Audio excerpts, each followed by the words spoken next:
Green Rush, Mining the Energy Revolution with Matt Watson. Hello, welcome to Green Rush, Mining the Energy Revolution. I'm your host, Matt Watson. Each week we dive into the periodic table and take another look at key elements in this transition. Today we're going to talk about the Palladium roller coaster. The price has been up and down dramatically here in the past month. To help us understand what's going on, we've got Mr. Jonathan Butler from Mitsubishi Corporation. He's the head of their business development and precious metal sales and marketing team. Jonathan, welcome to the program. Hi, Matt. It's great to be here again. Yeah, thanks. Welcome back. So, quite a roller coaster we've seen. I thought I'd set the plate. This is my data, mostly a JM Foundation type data with a few tweaks.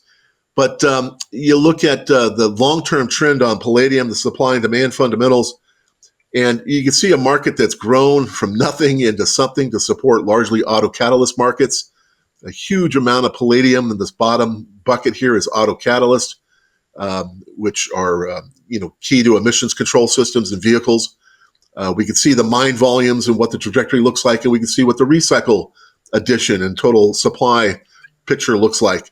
And it's a market which, according to most forecasts, is heading into a what I'd call a structural surplus, where we're going to be accumulating material. Jonathan, do you see any holes in the way I'm laying this out so far? No, I hate to say, Matt, that I agree with everything that you said there. It has certainly been a roller coaster just this past couple of weeks. You know, we've seen those highs of over $1,200 an ounce. We've come back on the downside to that. That's been accentuated just in the last couple of days as the dollar has strengthened following the US election. The yield environment has also gone higher, which is generally less favorable to the precious metals. So we're kind of now hovering just above the $1,000 level. But the long-term perspective as well, Matt, I think we see it the same way, that we're going into a structural oversupply at some point in time in the next couple of years. And that's by virtue of the fact of more autocatalyst recycling, of less demand, particularly in the autocatalyst sector, and really crucial for palladium, lacking those demand growth areas that platinum, that iridium and ruthenium have in the hydrogen sector, in e-fuels, in some of those new exciting clean energy markets. So here is the past month, and you can see the roller coaster. Shooting up some, 15% just to crash. Now we're down some 21% from this peak. It's quite a short 2-week ride, but what a ride. And it's best I could tell, and correct me if I'm wrong, but all these notes come out and all this commentary about the U.S. urging G7 nations to target Russia's, palladium and titanium markets with new sanctions in a market that's basically already sanctioned. And we saw prices soar immediately as soon as that news came out. That's got to be the foundation of what's driving this up and down, right?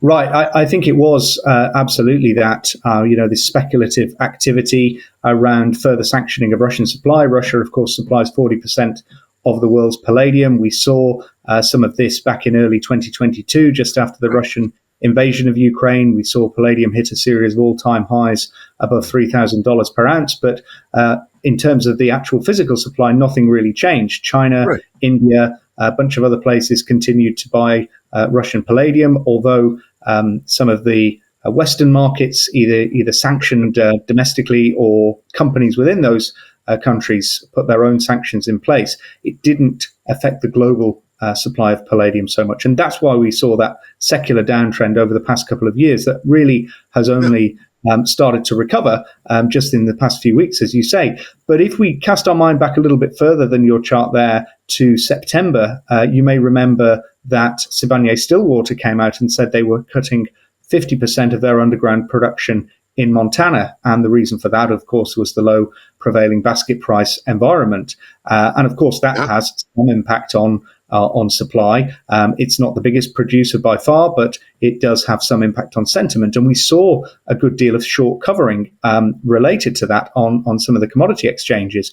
And then you fast forward to just a few weeks ago, when the G7 was said to be considering these bans on Russian palladium. Now, that may have partly been inspired by what we saw going on in Montana. I think it was a couple of senators from Montana that originally proposed that the G7 and under the US's leadership do something about this. Just as Russian mines are still producing and selling their metal around the world, Right. the mine in Montana obviously is undergoing some considerably straitened circumstances. So there was a bit of a political inspiration there, and I'm not going to labour the point too much about the election. We all know that we've been in the middle of an election campaign until very recently, and that translated into some of those speculations that came out in the media about the G7's actions. Now, first of all, I think it's very unlikely that the G7 would come out and directly sanction Russian entities. I think if you look at the composition of the G7, of course,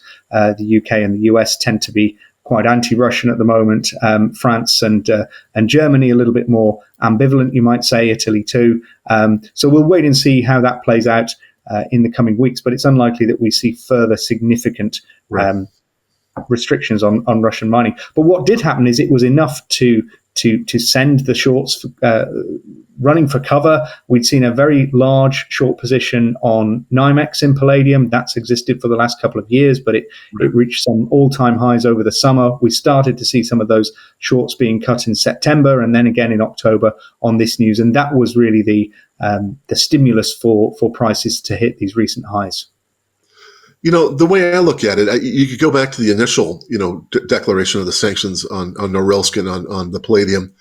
Similar sort of response. It took them 3 or 4 weeks. There was disruption to materials flow. It took them a few weeks to get materials flow going out of Russia, mostly due to the fact that there was airlines. All the airline traffic was curtailed dramatically, and so.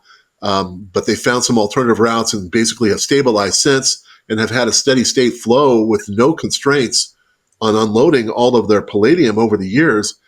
India, China, and other markets, I think, accepting it. And I'd be concerned from a G7 perspective. I'd be concerned about the Japan component, frankly. I think they're more open to supporting the Russian palladium.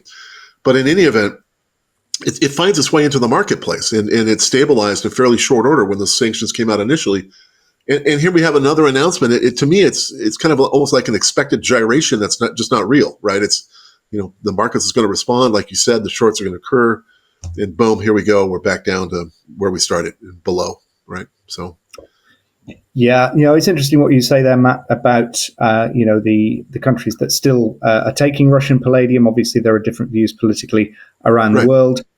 There's also different forms of the metal. The LPPM came out very early on, as did the LBMA, and effectively delisted Russian refineries from their good delivery lists, which means that you can't trade Russian metal that was produced after, I think it was February 1st, 2022, in the London markets. And some of the exchanges, CME, etc., have adopted similar things. But, that really only goes for good delivery bars or for sponge. If the product is in a different form, if it's a chemical product, for example, palladium chloride, palladium nitrates, there's potentially some ways around that. Now, that's obviously not in the spirit of what is intended here, but judging by the letter of the law, it may be possible to move things around that way. And of course, then also circumventing some of those regions that have those restrictions in place, trading through the Middle East, through India, through China, as you say, that clearly still takes place.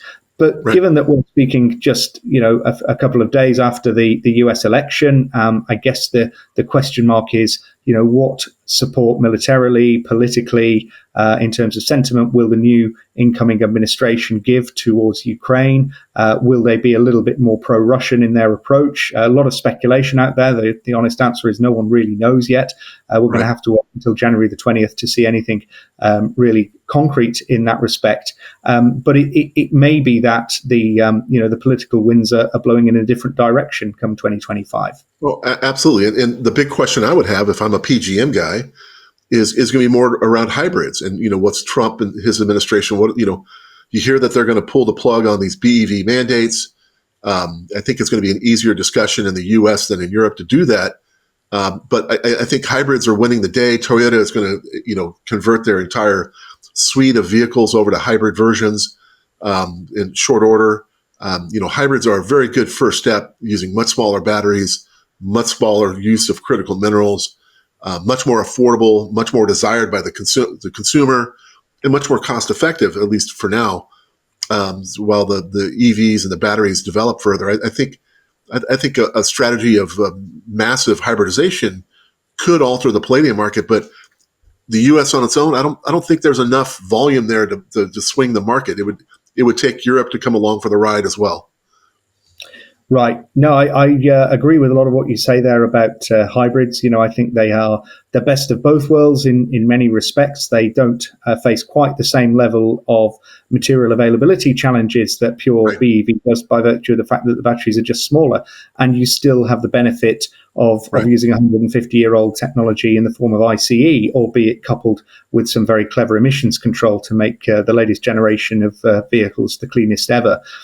So I think it's really encouraging for the PGMs that we're seeing greater hybridization. I think we've started to see that a little bit at the tail end of the Biden administration. There's been some protectionist measures put on Chinese EVs coming into the United States. There's been some support through the Inflation Reduction Act and other measures for hybrids. And I think we've even started to see a little bit of that here in Europe with respect to pushing back the date for pure EV mandates and instead giving some more support to the domestic hybrid industry. And of course, as we all know, hybrids have similar, if not slightly higher loadings of PGMs per unit to deal with those more frequent light off from a cold start. So that's really interesting and encouraging. I guess the question marks for me, and again, not wanting to labour the point too much in this election week, but you have to look at politically. I think President Trump has benefited from the support of Elon Musk lately. Elon Musk, of course, runs the biggest battery electric vehicle company in the world. So, what's in it for him? I don't think Trump himself is particularly enamored of EVs. I think he's made some comments to the contrary on the campaign trail early on. But the fact is that, for these two very transactional individuals, what is going to be the grand bargain that they come to when it comes to EVs? I don't think Trump is in favour of BEV mandates, but will we see some change in the vehicle mix there?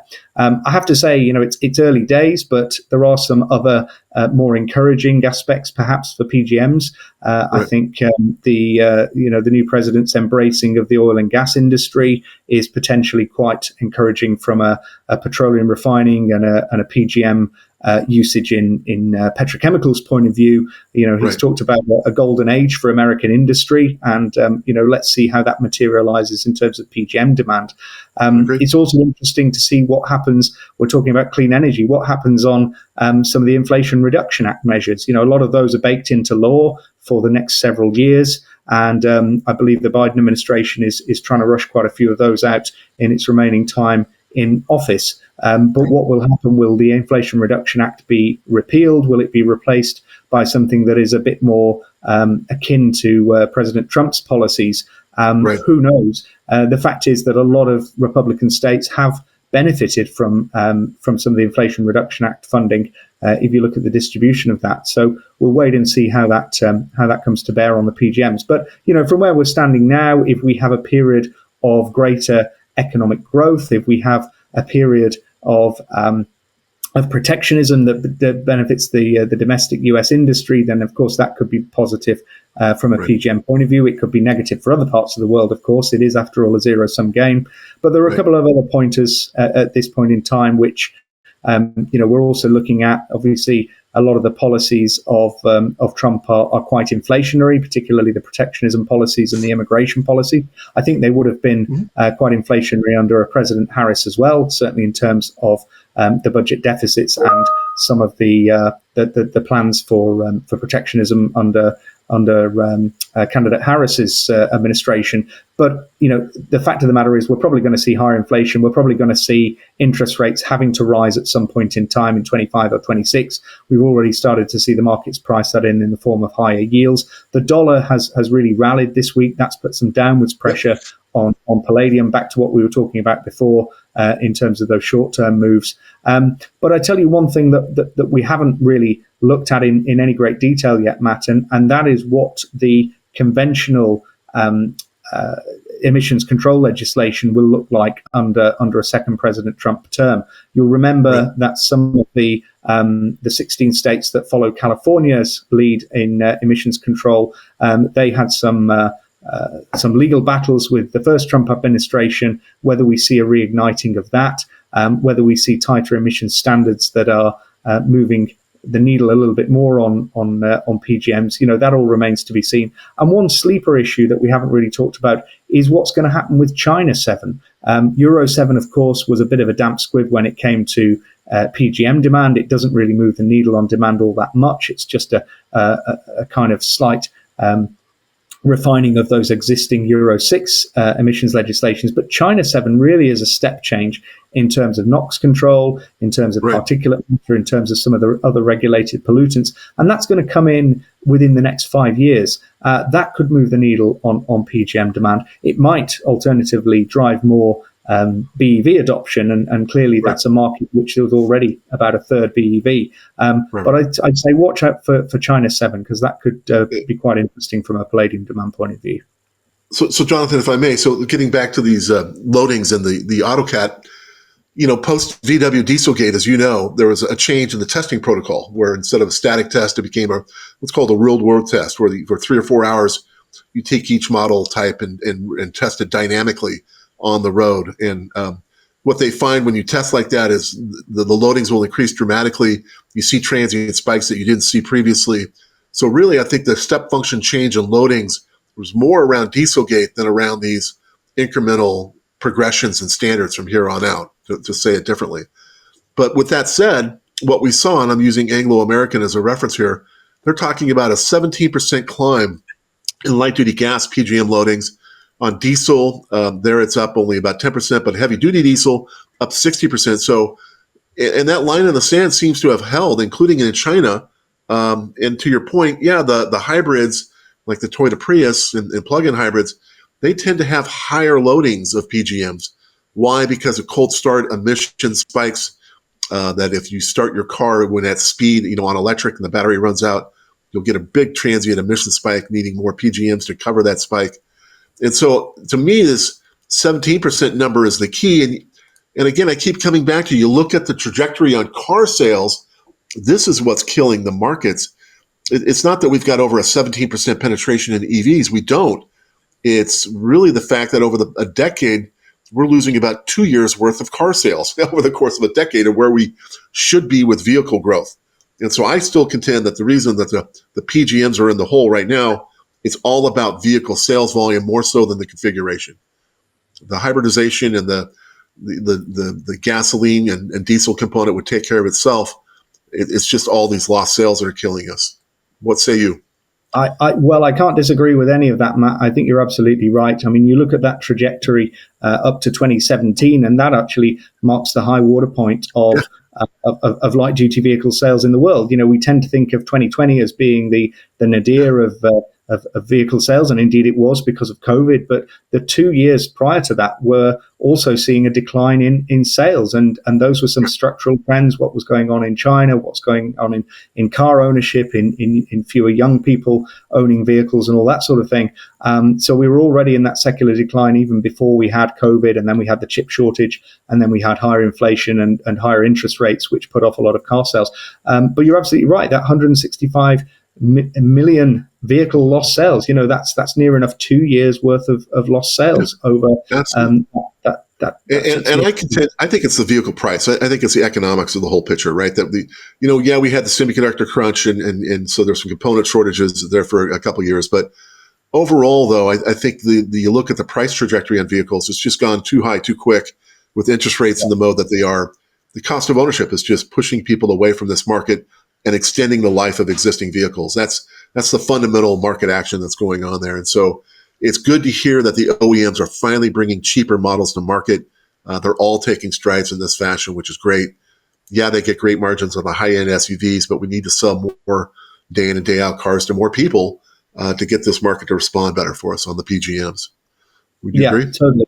And you can look at the microcosm of the European market. We're still not back at 2019 levels, nowhere near. In fact, I mean, on the current trajectory of this year, we'll be about 2 million units short of 2019, which was the last normal year. And of course, as you say there, 2017 was really the high point, getting on for a decade ago now. So there's really going to have been a decade of lost sales. And of course, that has an impact on the longer term, these are vehicles that won't be reaching the end of their lives in the next 10 or 15 years. They won't be coming back for recycling. There's not going to be as much material coming back from that. Of course, palladium, we already see some structural trends towards more recycling, reflecting the overall growth in vehicles over the last 10 or 20 years, and the higher loadings, and the more sophisticated emissions control systems, and the better collection and refining networks. China's making great strides in that regard, for example. But ultimately, there is going to be some break on that growth in recycling because of what you've just said. Fantastic. I think also, sorry, Matt. That's fantastic. No, that's great. So here's that data to support what you're saying. It's on the lighter tan. This is what goes into catalytic converters. The darker lines is a delayed response of about 20 plus years for recycle. This is what comes back from AutoCat recycle, and so there's a lag, if you will. And yeah, since the palladium loadings into vehicles has gone up, the largest PGM pull account in the world is all the cars that are on the road, all these gasoline cars. That palladium will come back in time. Those vehicles will age out, and it's going to create a large recycle stream, which on top of a mining stream, which is already becoming more palladium-centric itself.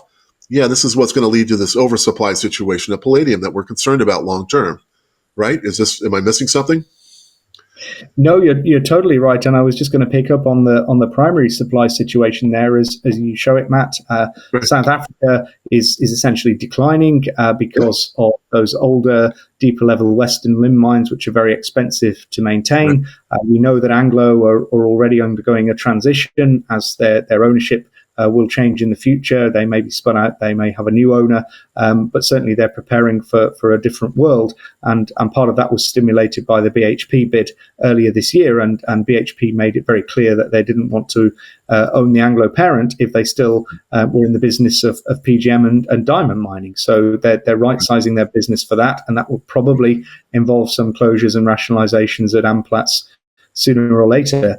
We've talked about Sibanye-Stillwater, the fact that they're reducing their footprint on mining in North America. They probably can't go too far down that route without undermining the viability of their secondary material processing in the United States, which is tied in very much with the underground mining, the metallurgy, and the refining is very much part and parcel of that. So you can't cut too much, otherwise you cut off some base load that's going to keep the smelter fed. The other part of it is of course what happens in other parts of the world. Russia, as you showed in that chart, Matt. We talked already about the sanctions regime, but it's not that long ago since Russia were talking about some quite significant expansion. Now that's probably going to be put on hold, at least for the foreseeable future. So I think that speaks to the flat mined output that you see there. I think they're concerned about nickel as well, right? I think you're seeing these battery evolutions. Lithium sulfur is the next step. Does a nickel and cobalt lose traction long term? If I were the Russians, I'd be very concerned about that trajectory, right? That's very likely to occur. So they're going to be hurt both on the nickel and the palladium front, I think, coming up. A chart I've shown before, too, is with this palladium oversupply coming, I've tried to be vocal on behalf of the whole PGM industry. We all need to get our heads wrapped around this, and I've presented this slide a few times before as well. Nornickel, I've talked about, they've approached me a few times, including about a month ago, which I'll show some data from them, that they're, things that they're doing. They're spending significant money. They had a contest in the U.S. that then the Ukraine war broke out that had to be put on hold. But in the background, I think they're going to be spending over $100 million U.S.